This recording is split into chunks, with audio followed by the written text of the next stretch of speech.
Waalaikumsalam. Permisi Bu. Ya, silakan Bu. Nggih. Terima kasih Bu Sriantin, mohon waktunya sebentar. Saya mau wawancara Bu Sriantin terkait dengan pengambilan keputusan berbasis nilai-nilai kebajikan. Apa panjenengan ada waktu Bu? Siap. Terima kasih banyak atas waktunya. Untuk selanjutnya bisa kita mulai nggih. Baik. Ibu Sriantin sebagai Kepala SD Negeri 2 Ngentrong ini tentunya pernah menemui atau menyelesaikan berbagai kasus-kasus yang ada di sekolah ini. Nah, selama ini bagaimana panjenengan mengidentifikasi kasus-kasus tersebut merupakan dilema etika ataukah bujukan moral, Bu? Ya. Kalau dilema etika itu di mana diharapkan ada dua pilihan, yang satu benar, yang satunya juga benar. Sedangkan bujukan moral diharapkan ada nilai yang satunya benar dan yang satunya salah. Berarti bisa saya simpulkan kalau dilema etika itu menghadapi sebuah permasalahan yang dua-duanya sama-sama benar. Kemudian kalau bujukan moral itu yang satu benar dan yang satu salah, begitu gitu. Baik. Untuk selanjutnya selama ini bagaimana panjenengan menjalankan pengambilan keputusan di sekolah ini, terutama untuk kasus-kasus yang dimana panjenengan dawuhne dua kepentingan yang sama-sama benar atau sama-sama mengandung nilai kebajikan, Bu? Kita mengidentifikasi suatu permasalahan itu, kemudian mencari solusi yang terbaik buat keputusannya. Jadi bisa saya ambil kesimpulan kalau dalam pengambilan keputusan panjenengan mengidentifikasi kasus terlebih dahulu, kemudian ditemukan solusi yang terbaik, begitu nggih? Kemudian dalam mencari solusi yang terbaik tersebut, langkah-langkah atau prosedur apa yang selama ini panjenengan lakukan, Bu? Ya, pertama-tama kita mencari penyebab permasalahan. Apakah itu murni dari anak atau dari pihak-pihak yang lain. Kemudian kita bermusyawarah dengan teman-teman guru atau kepada komite sekolah, atau mungkin bisa dengan wali murid. Berarti untuk prosedur penyelesaiannya dicari dulu penyebabnya gitu, baru dicari solusinya dengan cara berdiskusi dengan berbagai pihak, nggih. Kemudian hal-hal apa saja yang selama ini panjenengan anggap efektif untuk pengambilan keputusan dalam kasus-kasus dilema etika? Ya, kita bermusyawarah. Mungkin itu kasusnya dari siswa dengan siswa atau guru dengan guru, dan kemudian kita mencari solusi yang terbaik itu bagaimana. Jadi intinya adalah bermusyawarah nih, Bu.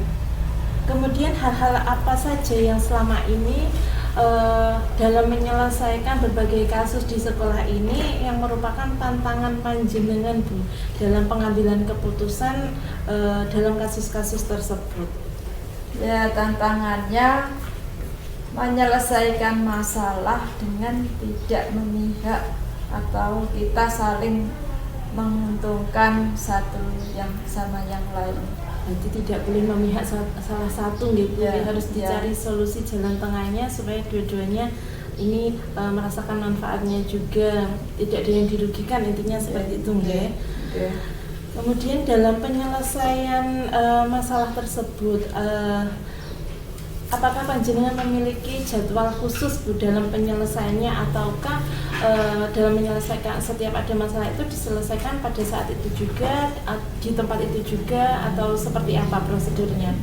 Saya tidak punya jadwal khusus. Itu kalau ada masalah saat itu juga kita selesaikan agar masalahnya cepat selesai dan tidak ada hal-hal yang terpendam di antara satu sama lainnya.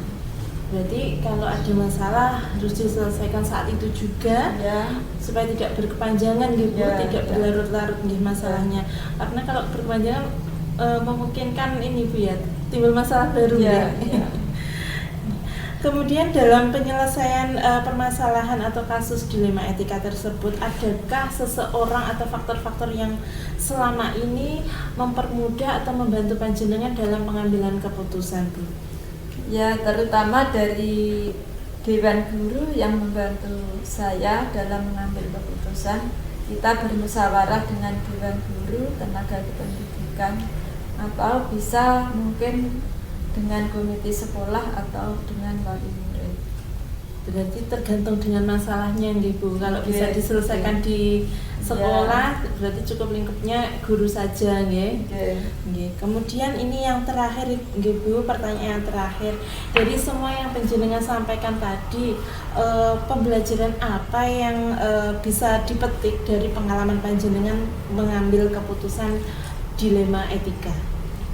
Ya, setiap manusia itu mempunyai suatu kesalahan. Nah, kesalahan itu sebagai pengalaman hidup dan kita wajib memperbaikinya. Kita dengan cara bertanggung jawab dengan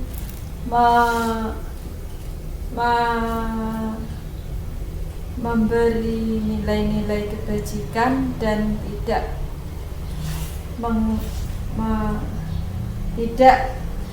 merugikan atau kita selalu berpihak pada murid.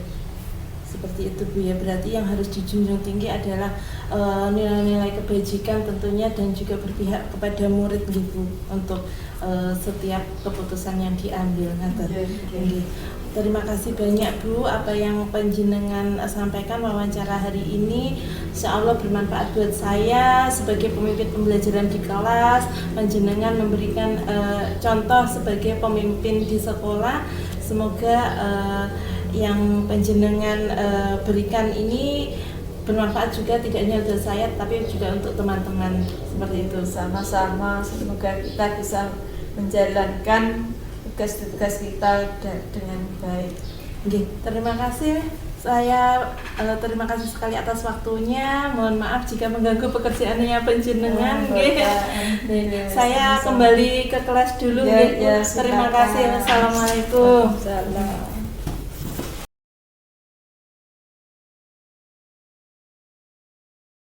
Assalamualaikum warahmatullahi wabarakatuh. Waalaikumsalam warahmatullahi wabarakatuh. Bagaimana kabarnya, Bu Ani? Alhamdulillah sehat. Alhamdulillah, Bu Ani.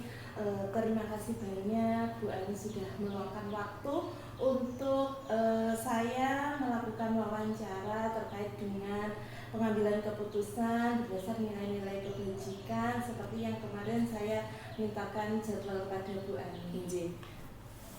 Oleh karena itu bisa kita mulai sekarang, Bu? Terima kasih. Baik, Bu Sri Kusuma Wardani sebagai Kepala Sekolah SD Negeri 1 Pojok, tentunya panjenengan dalam sebagai pemimpin di sekolah pastinya pernah mengalami kasus-kasus atau menemui kasus-kasus di dalam sekolah panjenengan. Nah, selama ini bagaimana Anda dapat mengidentifikasi kasus-kasus tersebut merupakan dilema etika ataukah bujukan moral, Bu? Oh iya, terima kasih atas pertanyaannya. Itu sangat mudah untuk cara mengidentifikasinya. Kalau dilema etika itu tentunya kedua-duanya benar, tetapi kalau bujukan moral itu satu benar, yang satunya salah. Oh, begitu. Jadi bisa disimpulkan bahwa dilema etika itu bahwa dua hal itu dua-duanya itu benar, punya kepentingan yang sama-sama benar, ya, Bu. Kalau bujukan moral yang satu benar dan yang satu satunya salah. Baik. Kemudian, Bu, selama ini bagaimana Ibu menjalankan pengambilan keputusan di sekolah yang terutama tentang kasus-kasus di mana tadi untuk dua kepentingan yang sama-sama benar atau sama-sama mengandung nilai kebajikan? Tentunya kita yang pertama mengidentifikasi masalah tersebut apa, kemudian kita memanggil kedua belah pihak, mengumpulkan faktanya bagaimana sehingga kita mampu untuk mengambil suatu keputusan, tentunya dengan menggunakan asas kekeluargaan dan musyawarah untuk mencapai mufakat. Berarti bisa saya simpulkan bahwa Bu Kusuma Wardani dalam mengambil keputusan yang dilakukan adalah mengidentifikasi dulu masalahnya, kemudian mengajak kedua belah pihak untuk berembuk ya bagaimana, kemudian dikumpulkan faktanya ya Bu, kemudian tidak lupa untuk mengutamakan prinsip kekeluargaan dan musyawarah mufakat. Jadi selanjutnya langkah-langkah atau prosedur yang seperti apa yang Bu Ani lakukan selama ini dalam menyelesaikan masalah tersebut? Iya, kita tentunya memanggil kedua belah pihak tersebut untuk dimintai suatu keterangan. Masalah apa sebenarnya yang terjadi, letak permasalahannya di mana. Kemudian kita baru bisa mengambil solusinya. Kenapa kita memanggil kedua belah pihak tersebut? Supaya tidak memicu permasalahan lagi. Akhirnya kan bertanya kedua belah pihak tersebut, apa sih permasalahan yang memicu itu apa, supaya kita lebih mudah untuk mencari solusinya. Tentunya tidak lupa memakai jalan musyawarah mufakat tersebut. Baik, berarti yang dilakukan Bu Ani yang pertama adalah tentunya memanggil kedua belah pihak, mempertemukan, kemudian mencari akar masalahnya, kemudian mencari solusi supaya keduanya tidak ada yang dirugikan tentunya ya Bu ya. Baik. Kemudian menurut Bu Kusuma Wardani, hal-hal apa saja yang selama ini panjenengan anggap efektif dalam mengambil keputusan pada kasus-kasus dilema etika seperti yang panjenengan sampaikan tadi? Iya, kita bisa melakukan dialog, atau wawancara sebenarnya, ngobrol-ngobrol dengan pihak-pihak yang terkait dengan permasalahan tersebut. Kemudian kita bisa memunculkan solusinya yang dapat diterima dengan meminimkan suatu kerugian kedua belah pihak tersebut. Mungkin bisa dengan memberikan bimbingan secara komprehensif supaya tidak menimbulkan perselisihan lagi di antara kedua belah pihak tersebut. Jadi yang utamanya adalah komunikasi diajak dialog bersama ya Bu, supaya dari kedua belah pihak itu tidak ada yang dirugikan, kita meminimkan sekali kerugian darinya. Gitu. Kemudian hal apa saja yang mungkin selama ini panjenengan hadapi di sekolah yang merupakan tantangan di dalam mengambil keputusan di dalam kasus-kasus yang pernah panjenengan alami Bu? Iya, selama saya menjadi kepala sekolah di SD Negeri 1 Pojok itu yang menjadi tantangan saya yaitu pengambilan keputusan atau cara menyelesaikan suatu permasalahan, yaitu bagaimana cara kita mencari solusi yang efektif, terus dengan resiko seminimal mungkin, terus bagaimana kita mencari solusinya tersebut mungkin dengan membutuhkan dorongan dari semua pihak atau warga sekolah, baik dari Bapak Ibu guru, pengawas sekolah maupun dari komite sekolah. Nah, berarti bisa saya simpulkan dari yang panjenengan sampaikan tadi bahwa tantangan panjenengan di dalam pengambilan keputusan di sekolah itu merupakan pengambilan keputusan itu sendiri yang bagaimana panjenengan mencari solusi yang terbaik untuk meminimalkan resikonya. Ya, kemudian dalam pengambilan keputusan tersebut tentunya banyak membutuhkan dorongan positif dari berbagai pihak, terutama kan Bapak Ibu guru yang ada di sekolah tersebut yang setiap hari kan kita bertemu. Ya, yang terlibat langsung ya Bu ya. Terlibat langsung. Kemudian dalam menyelesaikan keputusan dan menyelesaikan masalah tersebut, apakah panjenengan mempunyai jadwal tertentu terkait dengan kasus tersebut, ataukah langsung menyelesaikan saat itu juga, di tempat itu juga, terkait permasalahan-permasalahan yang selama ini panjenengan hadapi? Kalau berkaitan dengan permasalahan, saya menyelesaikan secara langsung dan saat itu juga kita selesaikan. Kita undang kedua belah pihak, kita cari apa akar permasalahannya, hari itu juga kita selesaikan. Tentunya kita juga tidak bisa sendiri. Kita juga membutuhkan pertimbangan dari Dewan Guru, masukan atau saran dari pengawas sekolah maupun komite sekolah. Jadi untuk masalah jadwal itu ya hari itu juga harus kita selesaikan. Seperti itu. Memang sebaiknya biar tidak berkepanjangan, biar tidak berkepanjangan, tidak menimbulkan pemicu perselisihan lagi. Kan kadang besok-besok kalau berlarut-larut, kadang kan ada muncul permasalahan baru ya Bu ya. Berarti harus diselesaikan saat itu juga.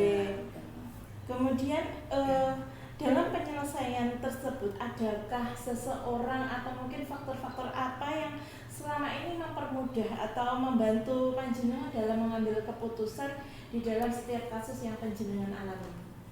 Nggih.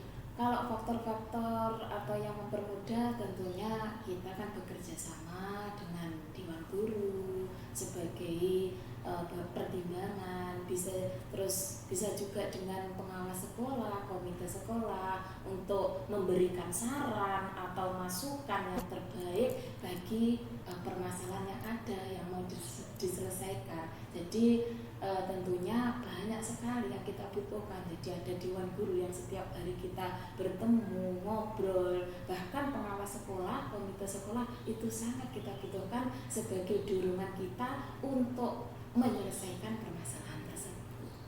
Jadi memang butuh bekerja sama dari berbagai pihak ya Bu ya. Karena memang pendidikan itu tanggung jawab kita semua. Kita juga tidak bisa maupun sebagai kepala sekolah tanpa adanya dukungan dari guru-guru, dukungan dari komite, wali murid, pengawas itu sangat kita butuhkan untuk memajukan sekolah kita. Seperti itu.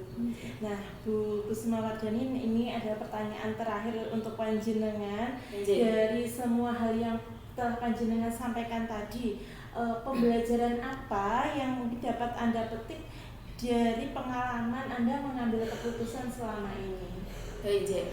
Sebagai pemimpin di sekolah, tentunya pengalaman yang saya ambil dari keputusan kita yang jelas cara mengambil keputusan kita menggunakan kekeluargaan, musyawarah mufakat. Selain itu membutuhkan tanggung jawab, dukungan dari Dewan Guru, baik pihak-pihak tertentu, pengawas sekolah, komite. Jadi bekerja sama, intinya kita bekerja sama, rasa tanggung jawab kita. Jadi kita tidak bisa untuk bekerja sendiri. Kita pasti membutuhkan bantuan warga sekolah dan pihak-pihak tertentu yang terkait dengan lingkup kita. Jadi utamanya bekerja sama itu sangat penting supaya kita bisa lebih cepat untuk menyelesaikan permasalahan tersebut.